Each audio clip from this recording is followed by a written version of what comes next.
Chris, welcome to a B2B Content Strategist. It is an absolute honor and pleasure to be here. Thank you so much for having me. Oh, no, thank you. Thank you for coming on. Very much appreciate it and really looking forward to our conversation.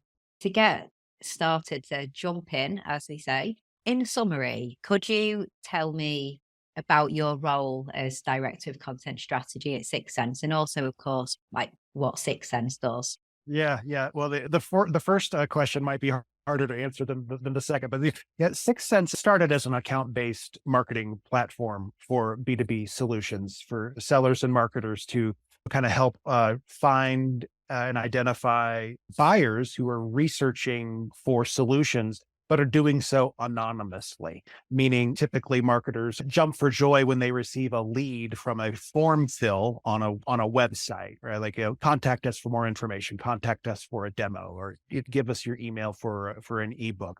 But we have found that like only like 3% of website visitors actually do that, right? There are many more buyers and buying teams out in the world that are doing this, their product research, kind of like under the waterline or under the radar, and doing it anonymously by, visiting trade publication websites, forums, social media, and doing their research that way. Well, Sixth Sense is kind of has the ability to kind of see those invisible footprints in the snow, right? That Right. that we all kind of leave behind as we're doing things like this on the web, and then compiles it and using machine learning and super red AI, like is able to kind of compile it and analyze it in ways that B2B buyers and marketers can like acquire contact information, understand where buyers are in the buyer's journey. It's a whole list of tools and services that we provide to kind of enhance that, that prospecting experience for sellers. But the thing that fascinates me most about it as a content person is that like it can also make recommendations to a marketer or a seller in terms of like, well, the buyers at this particular point in the buying journey, here's the kind of content that you should send to them because these are the concerns that we've deduced that these are the concerns that they have on their mind right now. So there's this real nice kind of elegant mapping of, super brain AI and what, me and my team do. You kind of like, there's a direct line between that and the consumer or the buyer. And I think that's really interesting.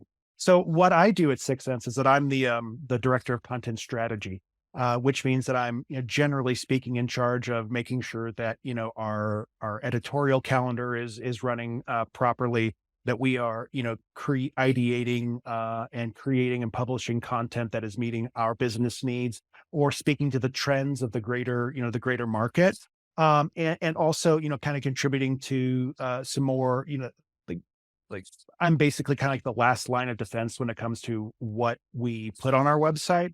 I try to vet as many words as I can of anything that we do, and even like emails that we send out to prospects. It's kind of like an all encompassing role, and within recent months, my job has become increasingly higher, what I call higher up the mountain. I'm not involved in the day to day of content production, and editing or assigning stories like I used to be, but now I'm kind of able to, being on that higher part of the mountain, see farther out in the distance and, triangulate our content strategy to meet the business needs and the market needs. Awesome. No, that's fantastic. And in terms of your team, so I saw a post that you put out on LinkedIn recently that said that you have the best content marketing team in the business. So congratulations, that's amazing. Yeah, it wasn't easy, but I finally did it. No, that's amazing. That's wonderful. What does your team look like? So what how is it structured, kind of people and the roles that you have within the team?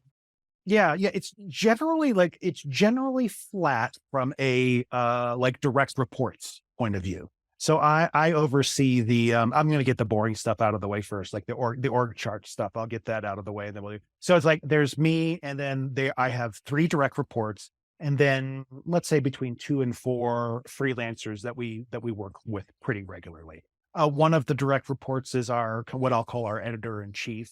And he, makes sure that the trains are running on time and is properly ideating, assigning, and editing, the content from the rest of the writers. I have 2 staff writers who are full time. They, I hail from the newspaper business. So we, have kind of, and my editor, or the editor in chief also hails from the newspaper business. So we kind of take a newspaperly approach to, content production and management. So we, and how we kind of also distribute, stories for assignment and writing. So what we do is that we have what we call GA, or general assignment stories. And these would be, written for, blog posts, or, how to's or guides or whatever. And this kind of content is written for, any general reader, but typically our general reader would be a marketer, marketing persona. And then we have what are called beats, or subject matter, this is a newspaper term where it's basically like you're assigned a particular kind of sphere of subject matter that is, pertinent to our business interests. You've got the manufacturing beat, you've got the FinServ beat, you've got the, whatever else, what beat. And what we do is at the product beat. And we have these writers, focus their expertise and their writings, in finding stories that complement those beats, because again, those are serving our business needs, and, making sure that they're like regularly in touch with subject matter experts across the business to make sure that, whatever we're writing isn't only accurate, but is like timely and is meeting again the needs of the business. So those are the two, writers that we have. And then our freelancers, between, regularly two or three that we work with, on the daily. They're typically doing what I would call the GA, or the general assignment stories, right? The ones that are written mostly for anybody. But, when needed, they can pinch hit and do some of this beat related stuff too. Cool. That's really interesting. And then in terms of your content strategy, so obviously having looked at your content, there's so much from the events, webinars, blog, you've got Talking Sense podcasts, you've got video series. Really love the news team six, like the videos that you guys have been doing saw those on LinkedIn, and really varied content, lots of followers, LinkedIn, Twitter, YouTube. There's a lot going on, obviously, and you're doing a wonderful job in 2023. What's your overall content strategy look like in terms of the priorities that you have?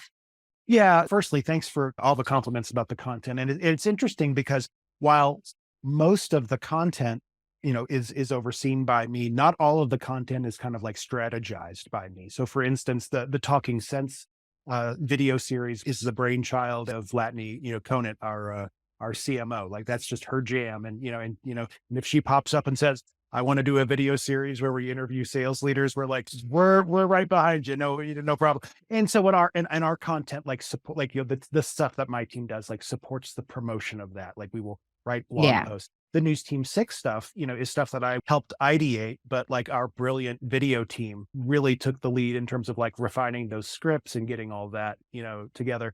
So it really is like a team effort that extends over multiple kind of creative, parts of the marketing team, right? And so when it comes to forging what a content strategy looks like for the year, it always goes back for me in terms of like, well, like what are the nuts and bolts business needs that we're trying to meet? Like what's new that we are trying to do? So for instance, in mid-March, we're releasing a new, product to our platform that we believe it's super disruptive. We believe it's going to be super helpful. And for me, it's okay. Well, I know that that's going to happen in mid-March. So how can I reverse engineer a content strategy that not only like supports the short-term needs of making this debut as powerful and as enticing as we can, then like understanding that that's just the beginning of the party, right? Then there is like a full year's worth, 6 months worth of content that extends over there. So like that's an example of like these kind of tentpole events or product releases that we have distributed throughout the year, and me making sure that we have a strategy that supports that, and hopefully like a narrative. And this is a little bit different than like what I would consider traditional content, but a narrative that supports that. What's the theme of that?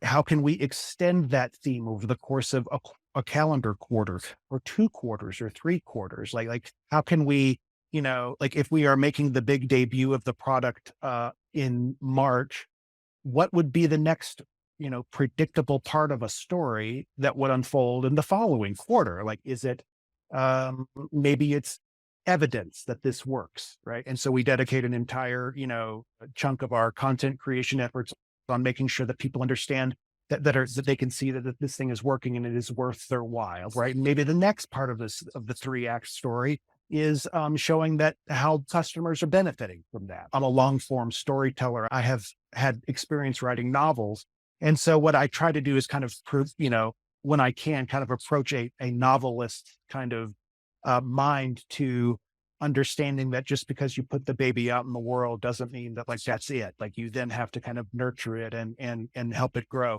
So there's that kind of like long term thematic kind of practical strategy that we do here.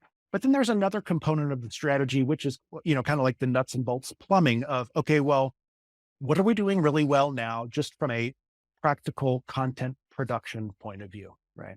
And what needs of the business overlap with what we need to do better? Like, where are we falling short? So for instance, the first, let's say 6 or 8 months that I was at 6 Sense, there was a business need to make sure that we had lots of that we needed top of funnel content to get people into, the sales journey. And so we leaned nearly exclusively into that. And by the end of that, 8 months or whatever it was, like my writers were just like blog writing ninjas. I mean, like they could just like throw them 2 words and they would just write 800 words about it. It was amazing. But where you lean into one thing, it's like a seesaw. You are coming up short in another. And we realized, well, you know what? Now that we've kind of served one business need, now let's kind of lean into the longer term goals of SEO optimization and organic traffic and creating and positioning ourselves as thought leaders and credible sources of information. So now we kind of leaned heavily into long form content like how to's and guides and pillar content and whatnot. So and as we kind of examine this year, we will probably lean more heavily into, let's say, video, for instance, because that's another part of the seesaw that it is I think underused by our team, the content marketing team. And it's so immediate and effective of a channel that we can't not ignore it anymore. So there's like these two. I know that's a long answer, but there are like these two kind of planes that we are kind of like operating on. The first is, and the most important, is like serving the business needs to ensure that whatever tentpole stuff the company wants to do, we're supporting with all our might. And then kind of like the under the waterline stuff of like, okay, how can we improve, and what kind of new ways of telling stories can we use to, further educate readers and keep our credibility high. Yeah. And with all of that going on, obviously there's a lot of work there. What do you and your team do to help to streamline more of those kind of day-to-day, that recurring processes that are working around this? And I was looking forward to asking you this question because I saw, I think in LinkedIn, you say that you use nimble workflows to produce world-class content at scale. I love that term, nimble workflows, because it's kind of Yeah. music to my ears. That's the kind of person I am as well. I assume you're talking about things like that, like, streamlining processes, working nimble as well, like being able to act and respond quickly to things. Is there anything in particular that you do to make sure that Sure. happens? Well, I think that, I'll get into like a specific kind of process to illustrate what I mean in a minute. But like my mantra has always been like, just don't overthink it. Right. And the reason is because I'm inclined to overthink everything. And so like by kind of making this my personal mantra, it bleeds out into, the work that we do. And one of the things that I think, or people like content strategists or content managers earlier in their careers kind of get hung up on is like, well, gosh, I have to have the perfect plan or the perfect workflow or the perfect production flow before I can ship a word of copy. I have to have it locked down, right? And our perspective has been like, ship, put on your trainers, lace them up, tighten them up fast and run. Right. And we will find a process as we go. And that's what we did here, and generally speaking, we did that here at 6 Sense, but, from my career, in past roles as, content strategist or managers, I have a workflow down, and the workflow, is essentially like it is ideated, the story is ideated and assigned. And we give the full support to the writer as they go off into, the wilderness and, find the links and do all the stuff when they come back. And, and then there is a typically an iterative, none of this is new, like a typically an iterative, editorial process, but that is just kind of like one component of it. So the assigning editor, this is just like a newspaper, the assigning editor will review it, give it a bloody nose, get into a good place. And then it doesn't go straight into production. And what I mean in production, I mean like going into the CMS or WordPress to publish. It then is like, and then we goes through a second, what we call second edit. And this is like often another writer reviewing it, because what we want to do is ensure that our writers are growing as storytellers and as craftspeople.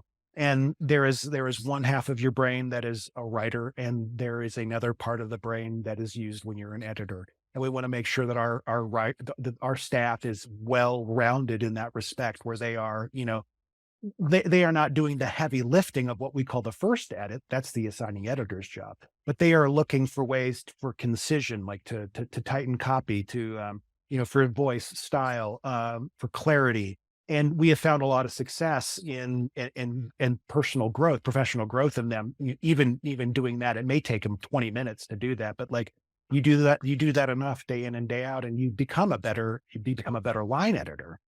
Then it'll go to what we would call like an approval, like third edit, which is often me. I try to proof everything that goes on the site before it does. And there are instances where like I have to pull the emergency brake and just say like, can't like there's a narrative, like there's a non-obvious thing that no one else saw but me, because I am removed from the process, right? Or I have a different, maybe I just happen to have a different kind of like professional experience that illuminates a hole that other people wouldn't. And so like, I'm kind of like, I try to be like that, so that it basically like my fingerprints are on the gun. If anything goes wrong, like I can be the one that they can fire. And then we do that proofing in the CMS. The rest of it's done kind of like in a Google Doc or something like that. And then we publish it. So like what's special about that? It's uncomplicated, right? It's as uncomplicated as it can be. And the workflow that kind of supports that in Asana, that's our project management tool, is equally streamlined, right? Like don't overthink it. I could go on and on about the merits of each little stage in the editorial process, but that's about it. I mean, there's a part we're getting increasingly better at what I call pre-editing, or like the stage of the editorial process before a single word is written, right? Where we are finding, like, we're not just making ideas to fill the blog, right? Out of desperation. Like we're actually trying to triangulate on like thoughtful topics that are relevant to our persona, like the personas and the verticals, right? And that's easy if you're doing that, like, maybe once a month, but like we're busting out like 3 or 4 often. Like we used to bust out like 8 blog posts a week. We've dialed it down to maybe about 3 or 4. But even so, it's like if you can't just write for the sake of writing, right? To check a box for the boss, right? I mean, yes, you can. I'm sorry to say, but many B2B content creators do that, where it's just like you use Google a particular keyword that's important to a business, and like it all sounds the same. And it's distressing, because that means that like nobody's learning, there's nothing new being presented, right? There's no revelations. As long as our content can bring 2 or 3 moments of revelation where the reader goes, huh, right? Or their eyes just widen just a bit, right? Or they like circle something, or they, whatever, like that's all we want, because like then we've earned their trust, because we're doing something more than parroting what everybody else is writing. So that pre-editing process, where we are trying to find like actually relevant topics, and then outlining those topics in a way that we believe are relevant and resonant to the readers, like that's become increasingly important as we've kind of like, as my tenure has gone on. And we have found that pre-editing process, where you're really trying to get into the heads of the reader, really impacts the quality and the relevance of what the output is, right? And on the output end, and I promise I'm done. I'm a long-winded guy. But on the output end, the editors being a champion for the reader. So, on the front end, we are trying to get into the heads of the reader. And on the other end, it's like, okay, we want to make sure that this is clear, that they understand it. We're an advocate for the reader so that the copy can be as well and as thoughtfully presented as possible. And then we ship. So like I know that that's a long way to describe what I would consider a pretty unsophisticated, process. And we take this approach when we do like content that would cross creative departments, like an ebook where we're involving design or video, that sort of thing. Similar process. Yeah. Touching on what you said about, the importance of content being different, not everything, not just coming out the same from a Google search and that trust building as well. It's a really good segue onto what I wanted to ask you about now, which is AI. Obviously, as a business, you use AI in your products and your offering, everything like that. But then from a content team and the content production side of thing, everyone's talking about ChatGPT and things like that, which, as you've been saying, in terms of everything sounding the same, obviously everybody's using ChatGPT, then everything's going to sound the same. What's your opinion on that? Have you tried Yep. AI within Yeah. content production? Firstly, we're all in. We're all in on AI. But we also understand that it's a minefield, right? And I think that more seasoned editors and writers, but especially editors, can are deeply concerned about what I call the dead-eyed copy, meaning copy that comes out of ChatGPT on its own is lifeless. It is vanilla. It is general. It is uniform in paragraph length. It's weird, right? I liken this to AI image creation tools. Let's just bear with me as I do a sidebar here. I like fooling around with AI image generation tools where I put in a prompt and it barfs out, like some, image. And I am like endlessly impressed by the artistic quality, right? But artists are disgusted by the output because they see all the things that I, as a non-artist, don't see, right? And like, and who's right and who's wrong? Well, I mean, it kind of depends on, your interests and your use cases, right? Well, let's kind of transplant that to the Chat GPT space, where I think that even many content creators, but certainly people like in marketing, are kind of like doing the hallelujah dance for Chat GPT because this is exactly what we need. It's content at scale. It's the answer to all of our prayers, right? But the more seasoned, readers, whether they know they're seasoned or not, and certainly more seasoned editors, just look at that and that's like that copy is dead, right? There's no heart, and I don't mean it in like you write with passion or that you use adjectives that spark emotion. Like you can do that, but I don't even mean that. I just mean like there is just something about humans putting words together on a page that is different than the current output of Chat GPT. It's flatlined, right? But we also understand that Chat GPT does, present a promised land of content at scale, not world-class content at scale, but content at scale. So we are currently doing tons of experiments like under the hood in terms of like, well, how might we use this? We found, and we have found that ultimately for now, the best applications of AI for content creation are things that are modest in scope. Okay.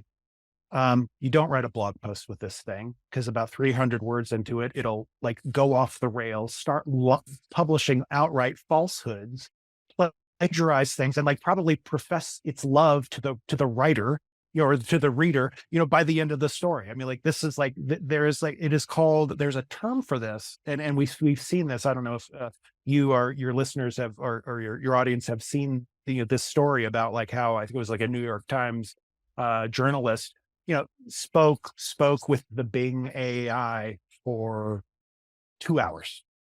And by the end, the AI went into what the industry calls like a hallucinatory state. Like that is hallucination is what they really call it. And by the end, it was like professing its love for the interviewer.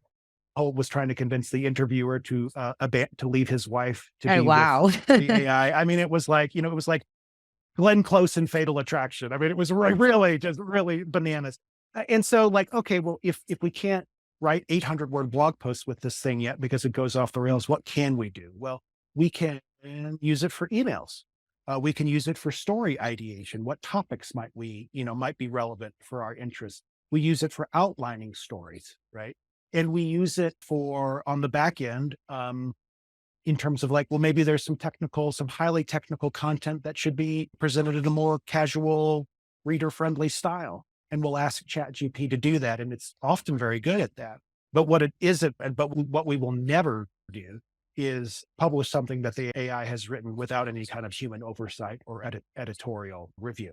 So unfortunately, there are other things that we're doing under the hood and behind the curtain that I'd like to share with us, kind of like working with other solutions and figuring out ways to truly bring like a human-esque touch to what the AI is doing.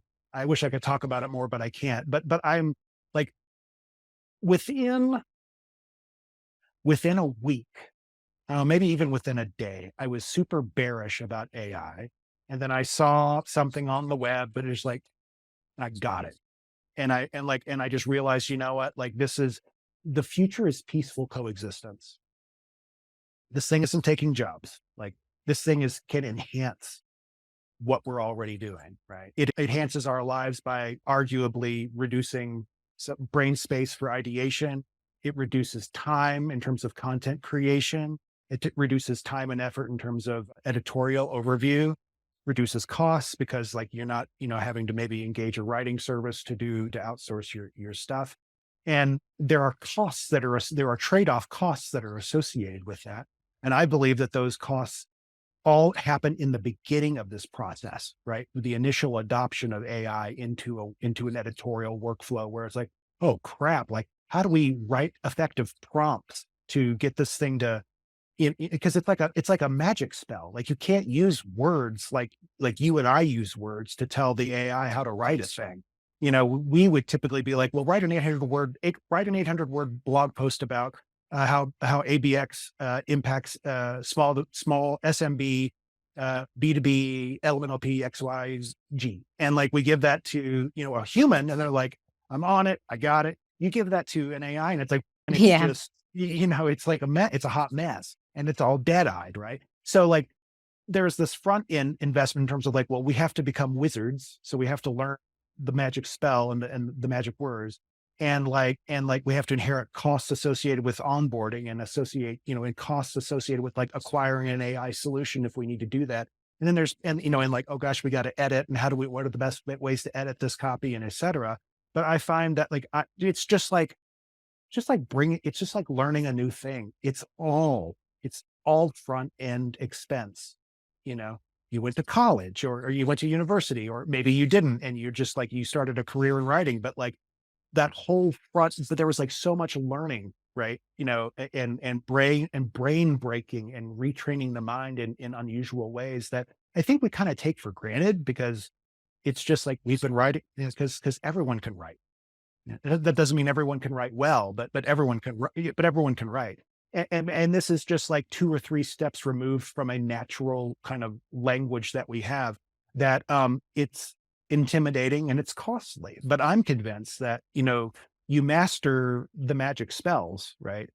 And the ongoing process at scale and in the long term will create great benefits, especially, here I go again. I promise I'm almost done.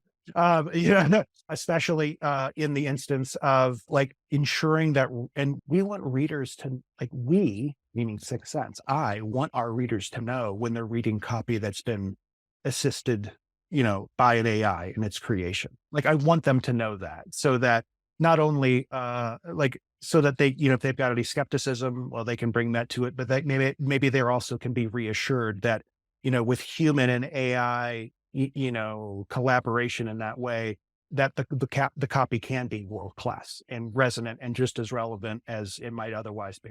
Yeah, I agree. It's funny because as you were, talking through that, and I think your answer was amazing, and I agree with everything that you said. I was thinking back to when you were explaining Sixth Sense, and you said, and hey, that what's great from a content perspective is we can tell you where the buyer is at a certain point, and you might need to address this with content. Because I'm just thinking, okay, so Sixth Sense then says we suggest the recommended chat GPT request could help you create this content warning. Please finish it off with a human to make sure that it's correct. But I mean, obviously you could integrate further and you could say, here's a article that we wrote to help you address this buyer's decision, although that would be more top of funnel, of course, rather than But not necessarily. Like imagine, imagine if, you had an ABX tool that, like Sixth Sense, that could tell you, that can illuminate all of these different concerns that a specific contact or a specific buyer might have, or an account, right?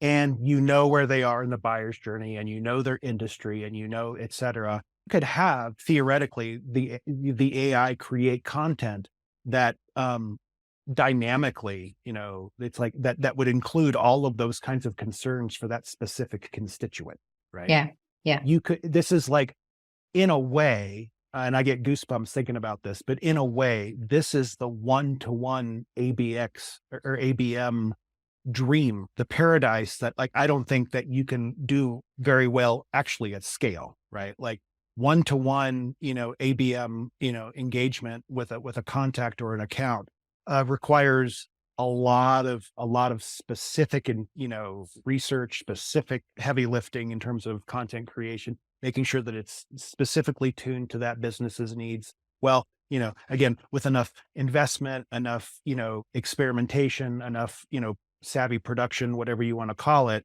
that one-to-one, bespoke content creation could theoretically happen with, with a chat GPT like solution. Right. And that's suddenly like super exciting, because I think that's the promised land that ABM hasn't, that like ABM likes to talk about, but that it rarely sticks the landing on. That's when it comes to at scale. Yeah. yeah.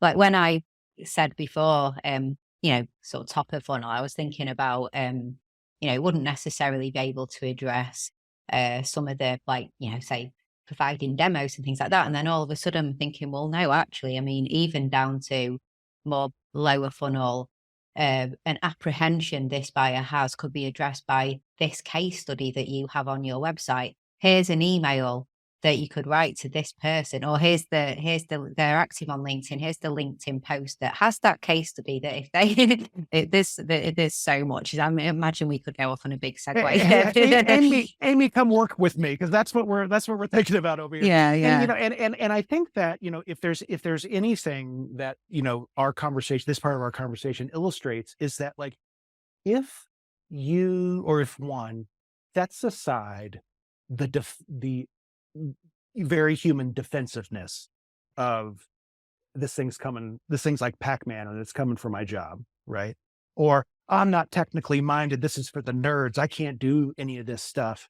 And instead, like, open your mind to a positive success state. Let's just assume that it exists, right? Let's just pretend that the people in the machines are getting along, right? And that the dream of optimized yakety schmackety blah blah blah is real. Well, what then could you do with it? And I think that once people kind of climb over, that kind of emotionally driven hurdle, often driven by fear, Yeah. that they can find a place that you and I have just found, where it's like, and what if, and what if, and what if, and then it's a much more productive and pleasing conversation. Yeah, it is, isn't it? And I agree with you. It's a lot of it is driven by fear, and that when that's eliminated, yeah, there's it opens up a bigger conversation.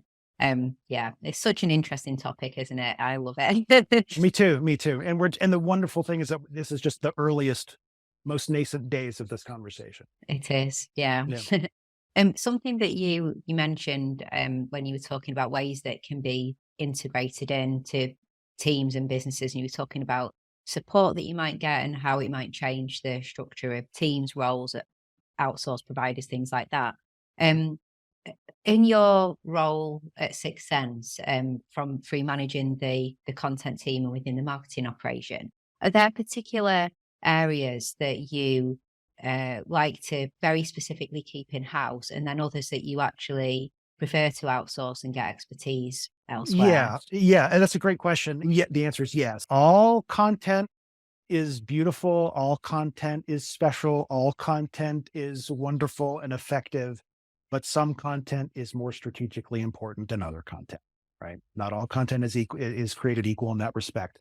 So what I do is I kind of do a decision. It's kind of like almost like a little matrix or, decision making tree, like a branching narrative in my mind of like, okay, well, what's the content strategy fueling this story, or blog post, or asset, whatever you want to call it.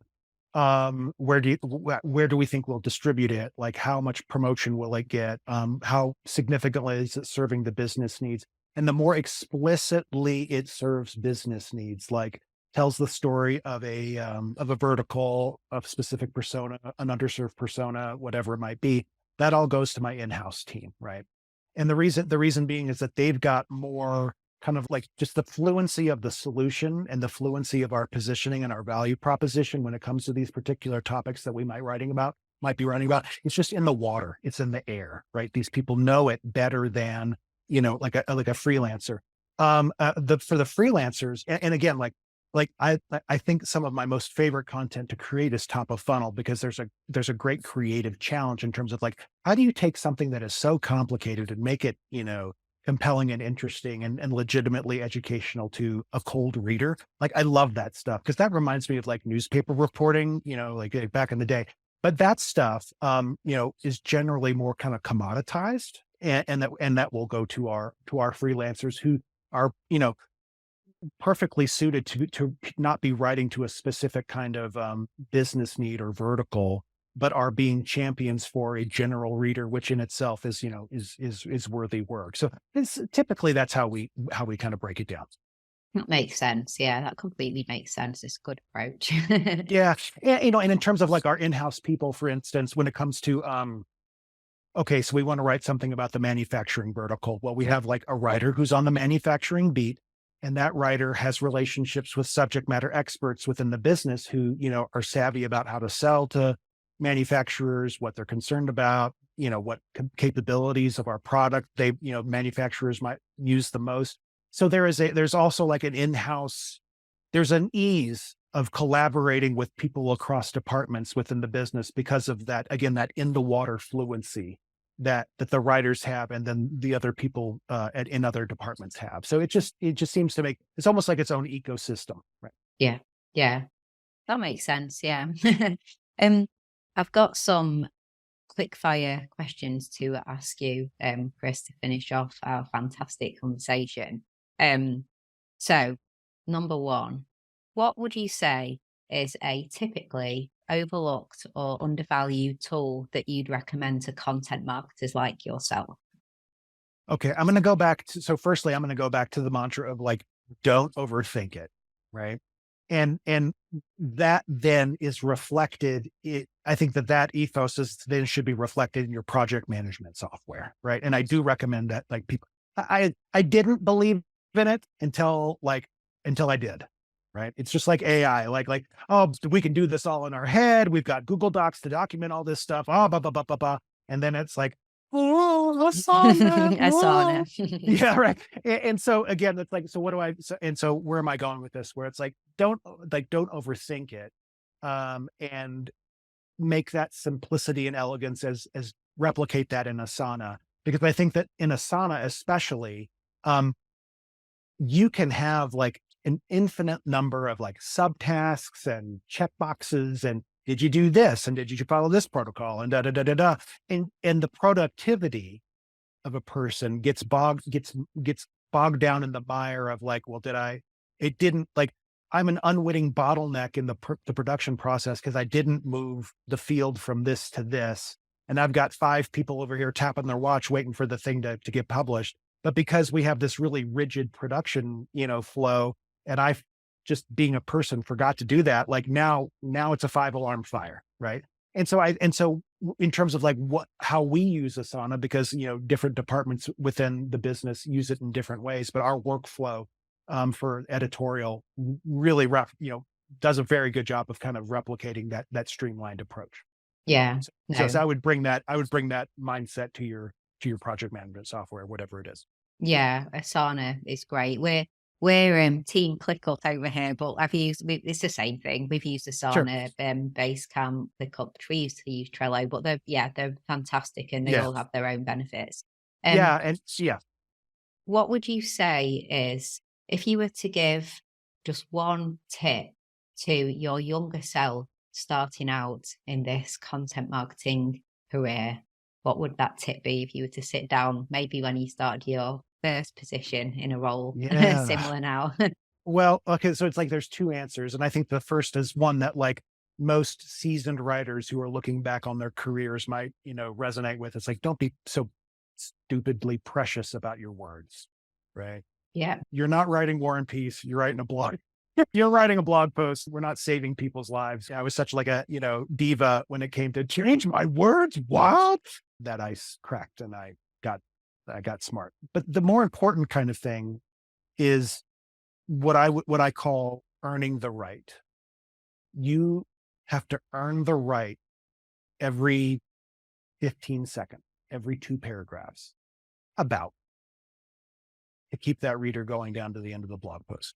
Right? And the minute you start wasting their time with throat clearing and where a compelling lead should be, or hand wavy flim flam where statistics and third party information should be presented in a post to like to add credibility to the argument that you're making, right? And or like boom stats from your solution that illustrates its value instead of just saying we get terrific results. I mean, that's flim flam. I mean, that's carny barking. What you need is like by 200%, or these particular customers found, et cetera.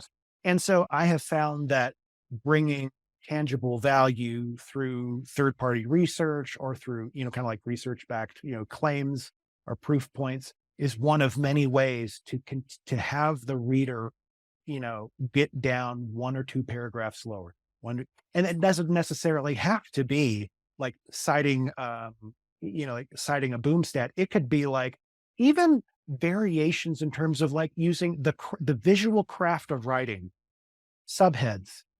It's like a breath for the reader. It's a mental breath for the reader where they can pause.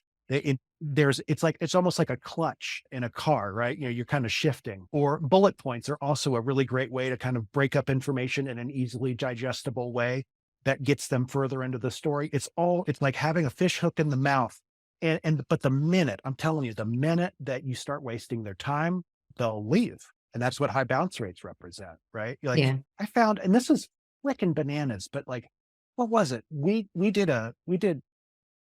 like on average, our blogs, and I can't, like, I know I'm misquoting this, but it was like the time on site for the blog for each blog was like 4 minutes. And like, that's fucking crazy because like they are 6 minute reads or 5 minute reads. Like I had to pinch myself. Like, is this actually true? Right? And I think it represents, and even if I'm misquoting that stat, because I don't want that to be, the takeaway from this. The takeaway isn't the number. It is the intent, the creative intent, and the cognizance of making sure that you're telling a story that, that absolutely respects the reader's time and treats it sacred and is committed to those moments of revelation that I was describing earlier, those moments.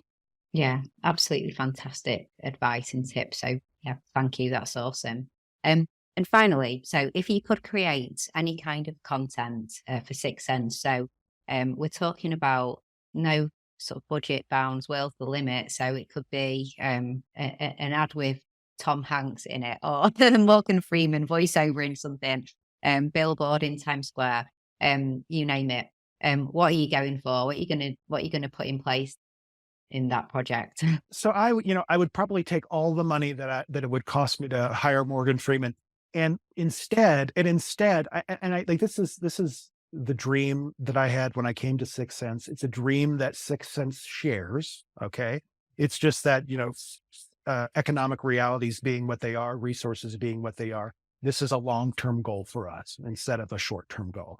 But it is to create, to make our blog or a blog associated with Sixth Sense to be like the place you go, right? The only place you need to go for information, not about like Sixth Sense. Who cares? Right? Who cares about the shill? I'm not talking about the shill. I'm talking about like if you're a manufacturer and you've got questions about ABM, this is where you go. If you're looking for trends on ABM in like terms of like emerging technologies, this is where you go. It is almost like, a news magazine, and big surprise being a former newspaper person, imagine it being kind of like, the 21st century of, a newspaper that you would visit every day, to kind of get the lowdown, even like BDRs or SDRs, what are great tips for you in career development? I mean, like the whole spectrum, with different sections, serving different constituents. Like that's really the dream, because I think that does a great good, that's worthy work, in that it does a great good for the reader because they are legitimately learning, and it does a great good for the business because by association with that world-class content, the credibility of the business is illustrated, and I'm sure there would be some lift, generated by it. I love that answer because it's obviously achievable, and you're clearly on the way there to it. It is it is. Yeah. I'm sure we will see you achieve that. So Yeah. yeah, Well, God willing, and but it is but we know it's achievable because we see it exactly, every day, as made manifest in a newspaper. So yeah, exactly. yeah. So That'd be I'm awesome. sure I've gobbled up far too much of your time. I No, am no. so very sorry for going on and on and on. Absolutely no apologies at all. It's been a wonderful conversation, Chris. So thank you so much for coming on the show. Everyone listening, I'm sure, is going to be hugely appreciative of spending this time with you. So where do you want people to connect with you if they want to find out more and just stay connected to you and all of your wonderful ideas? Sure. Well, yeah, I'm morally obligated to shill the business. So you can find all our great work at sixthsense.com, but you can find me on LinkedIn. You can search for either JC Hutchins or Chris Hutchins, and I should pop up right away. Cool. And of course, we'll put the links to that in the show notes as well. So everything will be there. Chris, thank you so much for coming on the podcast. I really, really appreciate it. So thanks for your time. I appreciate it too, and thanks so much for the interest and the opportunity to share.